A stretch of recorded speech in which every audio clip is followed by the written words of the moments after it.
Morning, Alan. 8th of June, Rabbi Levitt, Pele, Yoetz.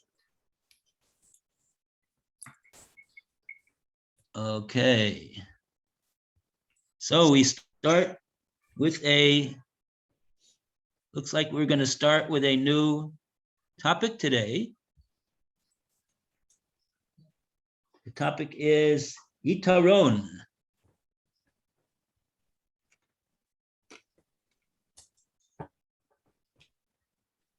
On page 372.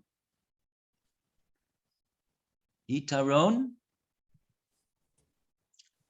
So we call upon Lou to start off the reading for us, please. Personal advantage. It is a bad attribute for a person to want to have an advantage over his friend, not only in matters of this world, wherein it is a bad trait that consumes body and soul. A person is never happy with his portion. It stumbles over jealousy, lust, and honor, which remove a man from this world. All of his days are filled with pain. He is more and more bitter over the success of his friend and his friend's accomplishments, which he is not able to achieve. And he struggles to become richer and attain that which he cannot attain. The result is that the days he lives on this earth are filled with pain and will end in folly. But also in regards to spiritual matters, if a person does mitzvot and good deeds in order to ascend upward spiritually, really for the purpose of surpassing his friend, this is a great sickness. It's referred to in the Holy Zohar as belonging to the Erev Rav, the mixed multitude of converts that accompanied the Jews out of Egypt, about whom it is written, they are the mighty ones who were always men of popularity. Therefore, he is pained when he sees his friend advance in spiritual levels, since his desire is that everyone should be less than he. He rejoices when he sees a person falter in the service of God, while he maintains his higher position according to his perception, whereas the other person is beneath him. This is a great evil, for if in regards to someone who rejoices in the failure of his friend in this worldly matters, the verse says, and one who rejoices in the misfortune of others will not be absolved. All the more so does this apply to a person who rejoices in the shortcoming of his friend's service to God and his subsequent angering of his creator, i.e., one who in essence displays animosity towards his creator and desires his grief. Heaven save us from this way of thinking. Also, as a result of having this bad character trait, when he hears others praising an individual for his wisdom and good deeds, his flesh is pained. Yet when he hears others condemning someone, he derives pleasure and seeks to find as well some other imperfection of his holy matters. These are just some of the negative manifestations of this evil attribute. Wow. Oh boy.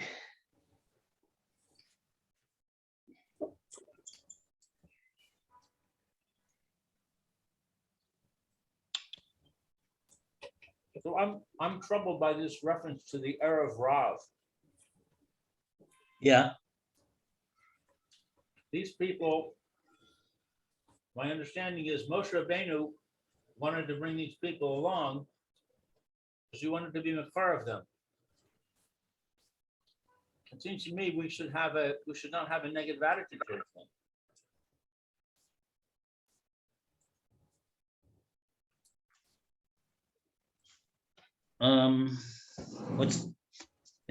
What is he?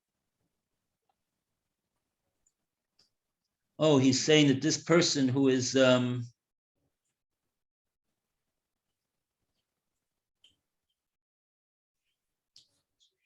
this person who's not doing properly, the Zohar says that he belongs to the Erev Rav.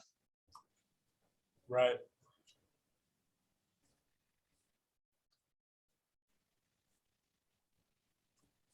Yeah. So you want to know why is the Zohar coming down on the Erev Rav? Yeah. I mean, it doesn't even seem relevant. It's a great sickness. It's a bad thing. That's all has to be said. Bad trait.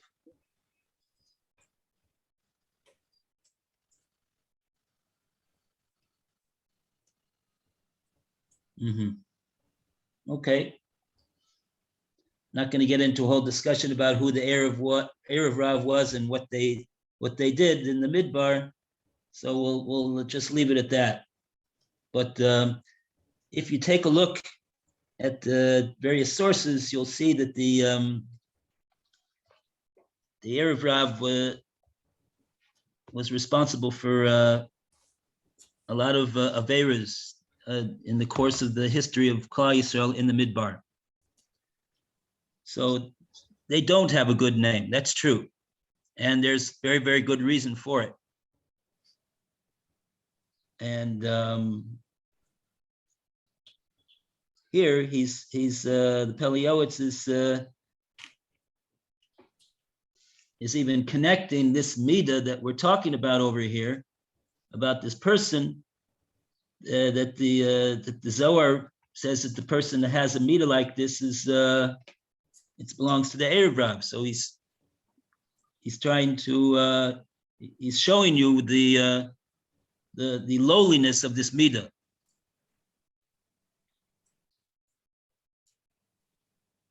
It's not a proper midah.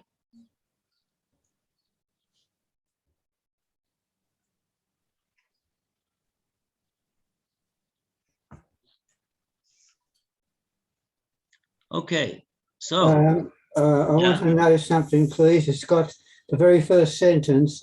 It is a bad attribute for a person to want to have an advantage over his friend. What about other people, say a business competitor or somebody you're at war with, or competition? Yeah, generally a person should be focusing not on other people, not on being better than other people, and not having various advantages over other people, but he should focus on his own relationship with Hashem and maximize it to the best of his ability. The idea in avodas Hashem is not to make other people look bad or make them less than you are. The idea of avodas Hashem is that all of Klal Yisrael should do mitzvahs. We're happy when we should be happy when other people do mitzvahs. We should be happy when other people are successful, even not only in matters of spiritual accomplishments, but also in matters of material accomplishments. We should be happy with that. Why should we be happy with that? Because how is it that they managed to do that? Is it because of their own abilities? Is it because they caused this to happen? It's a matana from Hashem. It's a present from heaven. All of his accomplishments. That's the true anivus. That's the true humility.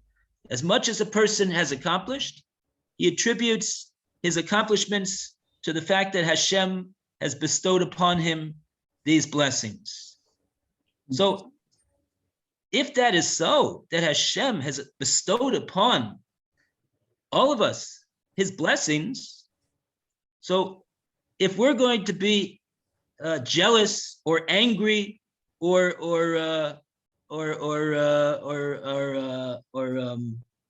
feel badly for other people's success, what you're really saying is that I'm not happy with the way that Hashem is running his world.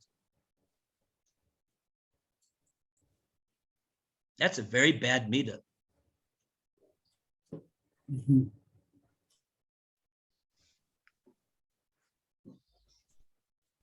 What Okay. about competitive sports?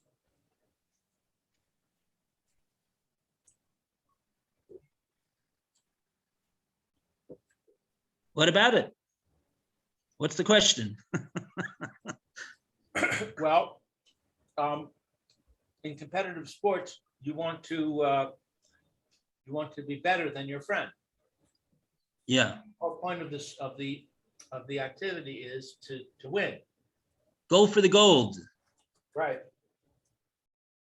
So I would say that's not a good thing. This is yes, this is Midas Amalek. This is Midas Amalek. Rather, you Amalek stands for Amel Kuf. Take the four letters of Amalek, and you have Ayin Mem Lamed, which stands for Amel, stands for work and effort, and then you have Kuf. So Rav Tzvi Meyer says that the meat of Amalek is that he's going to use his great efforts and maximize his great strength. For what reason? For Kuf. What's Kuf? Kuf is 100. To get 100. To get the gold medal. To be the best. Why do you want to be the best?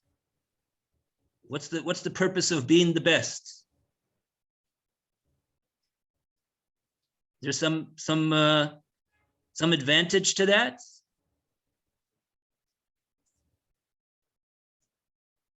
What's the advantage of being the what is that? What does that gain a person?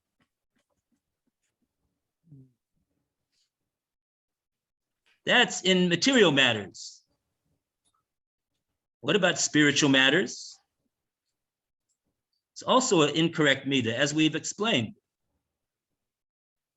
The idea is not to be the best. The idea is to be a servant of Hashem. What's this whole idea of being the best? Be the best that you could be. What does it have to do with somebody else? It's got nothing to do with him. You should be happy that he's also serving Hashem. Halavai, all the Jewish people should serve Hashem. And this is what Moshe Rabbeinu told Yeshua.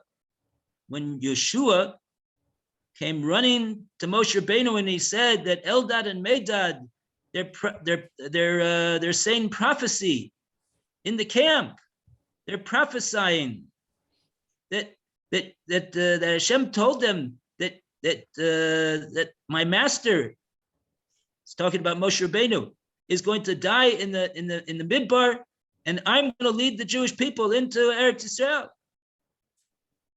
So what was Moshe Rabbeinu's response? He hears that about his demise. He already was told about it before. Hashem told him, but Moshe Rabbeinu said, and Yeshua, he was concerned about something. I guess that Eldad and Medad are lowering the level of recognition that we should have for Moshe Rabbeinu.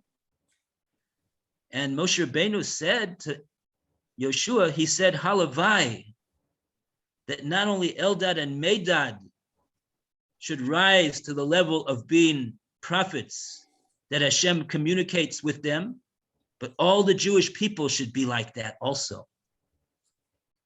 Halavai, would that it would be. This is the correct response. This is what Moshe Rabbeinu said.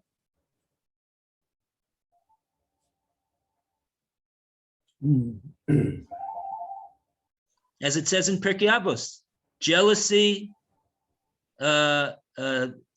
seeking honor, and going after a person's physical desires, all take a person out of this world. It's not the way to live in this world. It destroys the person himself because it eats him up. Doesn't benefit him to have this jealousy and to feel badly that other people are successful and more successful than him. It eats a person up.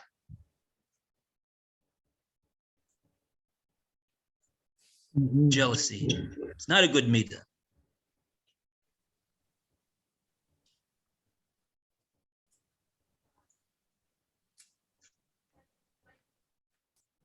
And it's totally, yeah. When my children were young, we used to go and play tennis together. So instead of competing and trying to win, we had a competition where the goal was to hit the ball over the net the maximum number of times. Oh, okay. Instead of competing, we were actually cooperating. Instead of trying to hit the ball in such a way that the person on the other side fails to get it, the goal was to hit it so the person on the other side succeeded in getting it. Beautiful. Then they'll That's a hit it beautiful back. thing. So the Right? argument against that is Yeah. you don't get excellence that way. If you want to get excellence, you need competition. What's the point of excellence in sports? Is there any benefit to that? Well, that's the question. What? That's the question. Is excellence something that is desirable or not? Well, I don't, if somebody could tell me what the benefit is of being excellent in sports, I'd be happy to hear. I myself don't see what the point is. I agree with you.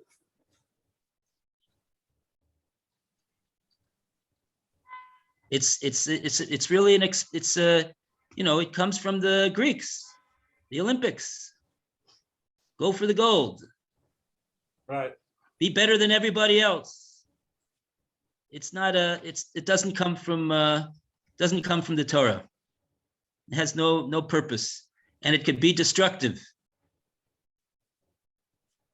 Not only does it have no purpose, but it could be very destructive. I'm not saying that one sees, if he sees a game, sometimes you see this. I guess it depends on the people that are playing, whatever the game they're playing. But sometimes after the game, even if the losing team, right, they lost, but the winning team and the losing team, they shake hands. They show an expression of you played well. It was good to play with. It was a good game. To show that it's that there's no hard feelings. I think there's an English expression. It's not whether you win or lose, it's how you play the game. But I don't know any I know I happen to know that Vince Lombardi, who is the famous coach of the Green Bay Packers, NFL football team, for all those that don't know, like Roy probably doesn't know. So he has a famous quote. He once said, winning is not the most important thing. It's the only thing.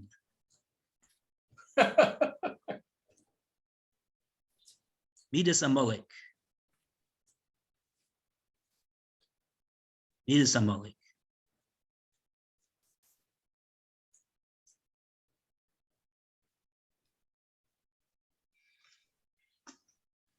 So this is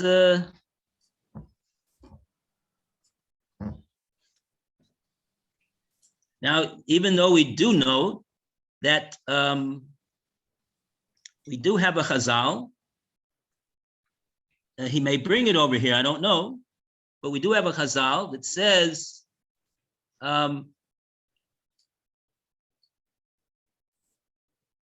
Sofrim Tarba B'Chochma.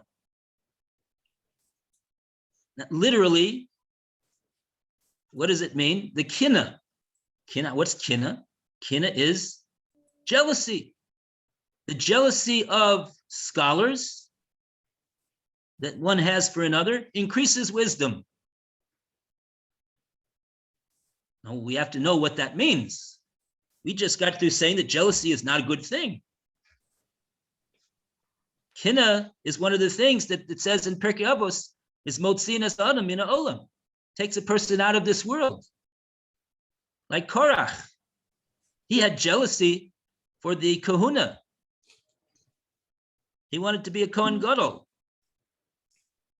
And what happened? He was literally taken out of this world. So what does it mean that the kina that scholars have for one another increases, is responsible for the increase of chachma? This is similar to what Lou is saying about competition. If there's competition and everybody is trying to be the beater and be number one, so it increases the level of the ability to hit the ball, which I guess for that, if you're talking to a ball fan, that's a very important thing. Well, we said it's got no benefit whatsoever. It's got no advantage to it whatsoever. But when it comes to chachma, we can't say that. Wouldn't it be a good thing if everyone that learned Torah was a tremendous Torah scholar that knew Kol Torah Kula, knew all of Shas, right? That's a good thing. That's a very good thing. That's what Hashem wants us to do. But still, what does it mean, kinas sofrim, that when scholars have jealousy for one another? There's a type of jealousy that the Mishnah is talking about over here in Pirkei Avos, which is a good type of jealousy. And that jealousy is that when one scholar sees that another scholar excelled in his learning, and he finished Shas, and he knows Shas, so somebody else will look on, another scholar will look on and say, "Ooh, look at what this scholar did. He finished Shas, and he knows it too. You know what? If he could do it, I can also do it." And that spurs him on. Now he has admittedly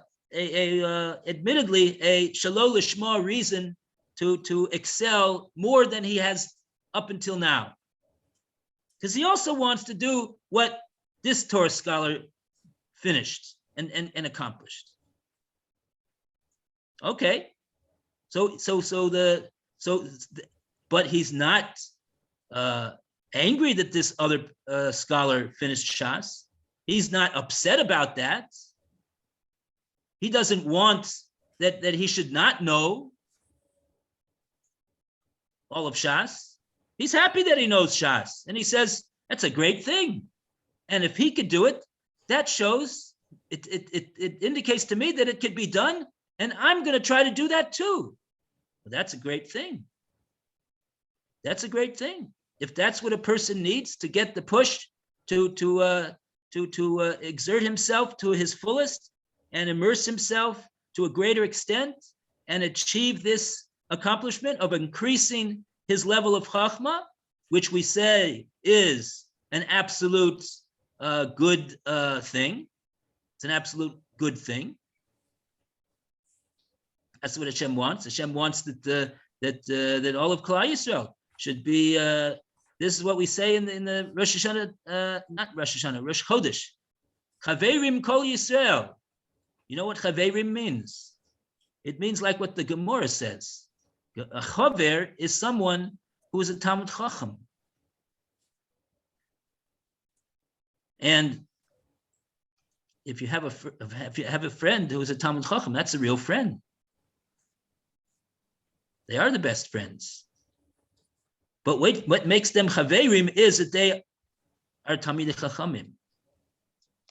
So in other words, here you have a type of kina, which the Mishnah says is can be used for avodas Hashem.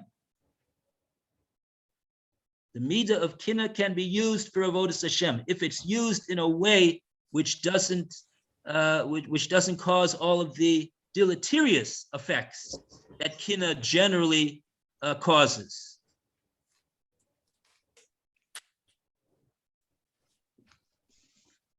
Okay.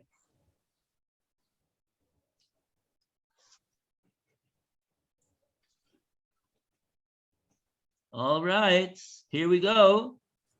Is Ellen on? Oh, Ellen, can you hear us? Yes, I can. Ellen, I'm having problems with my video. Can't get my picture back. All right, well, I think we could. It's blacked out. So, Censored. oh, so it's We can hear censored, you, right? so it's good. You can hear us, we can hear you, that's fine. Yeah. All right. right. Okay. So who would like to read next? It's a long paragraph over here. Which page are we on? 373, and a round of applause for page 372. Yitaron. I'll start it. Personal Okay. advantage. It is a bad attitude. No. What? Next, last paragraph, 373. Oh, okay. Granted that it is written in Mishlei, your heart should be jealous not of sinners, but rather of those who fear Hashem the entire day. It is written in Bereshis, and Rachel was jealous of her sister. Furthermore, the sages in Baba Basra, the envy of scholars increases wisdom. All of this applies to a person's desire to attain spiritual levels. Every person is obligated to say, when will my deeds reach the level of the deeds of Abraham, Yitzchak, and Yaakov? Not for the purpose of being just like others, for the sake of glory and praise, or for the sake of reward. His sole intent should be to provide contentment to his maker. A man who is pure and whose whole desire and goal is to provide satisfaction to his maker will surely say, would that the entire nation of Hashem be prophets, for Hashem will place his spirit, his prudent spirit within them, and they should become wise in his Torah and greatly increase their good deeds.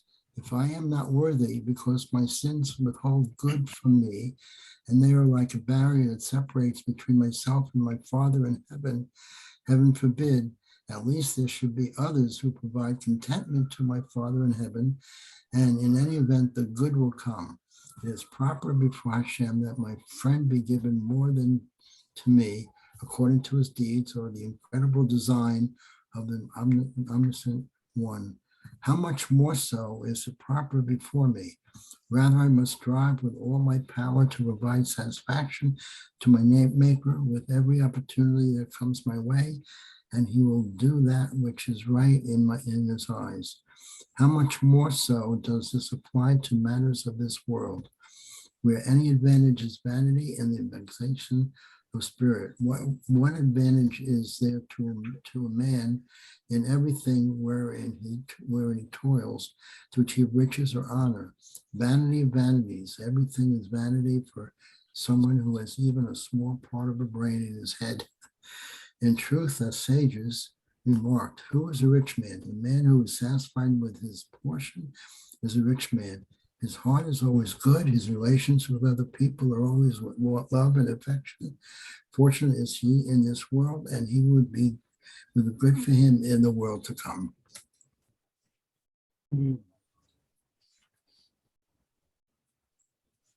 Oh, so you see that? I didn't look ahead. I just said maybe he'll mention it, and he did.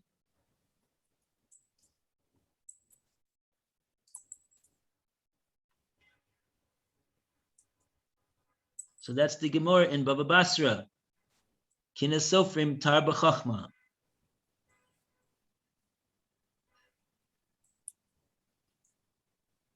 Right. So we don't mean to say that a person should just not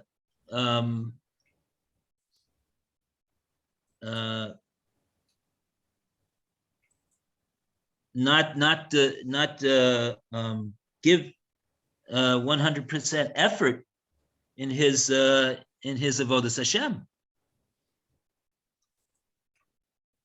So we say that a person should give 100% effort, and he should attain the highest level of avodas Hashem that he's capable of doing.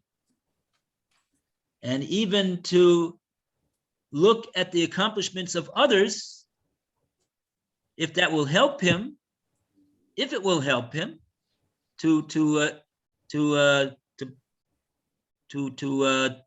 make more effort and apply himself to a greater extent, so then that is a good thing.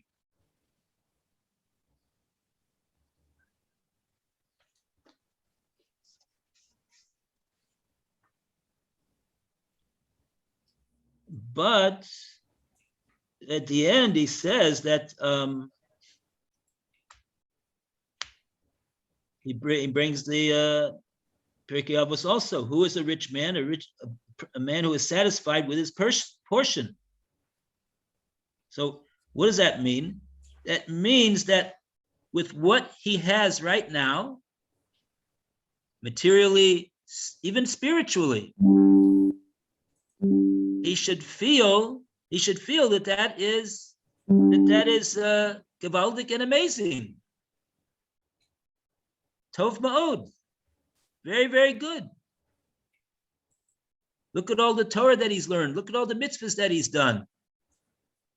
Because the truth of the matter is that really shows his great value of mitzvahs, even if it may be a relative, even if it may be less than somebody else's. He should always value and regard as important and good and be satisfied even with his avodas Hashem, because like that he will be encouraged to attain more. Whereas if he becomes broken and frustrated and disillusioned with his lack of avodas Hashem, his level of Torah knowledge, etc., that's not going to be that's generally not going to be something which is going to encourage him to achieve more, and more likely than not, it will cause him to simply chas v'sholem to do less. So that's what it says in Avos, and the person should always be. And the truth of the matter is that the truth of the matter is, this is a famous story. I'll just say it in 3 minutes. We just have 3 minutes left. Rav Chaim Volozhiner used to go to the Vilna Gaon and ask him all sorts of questions. So he said that, look, we have a midah over here, sameach bechelko, to be satisfied with his portion. And he asked the Vilna Gaon, we always say that we try to emulate Hashem. So does that mean that Hashem is satisfied with his portion? And the Vilna Gaon said, yes, absolutely. Where does it say that Hashem is and who is Hashem's portion, said the Gaon? The Jewish people. He's satisfied with the Jewish people. He's satisfied with who they are and what they're doing and their accomplishments, the level of accomplishments that they've done. He's satisfied with that. He's sameach with that.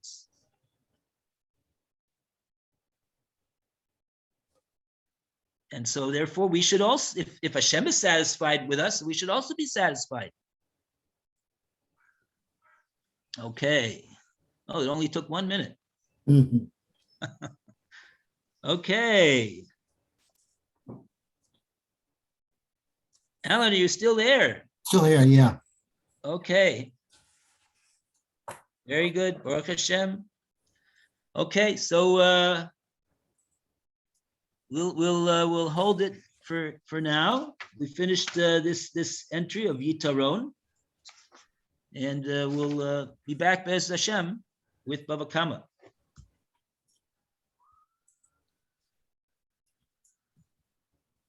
Okay, thank you, Rabbi. All the best. See you soon.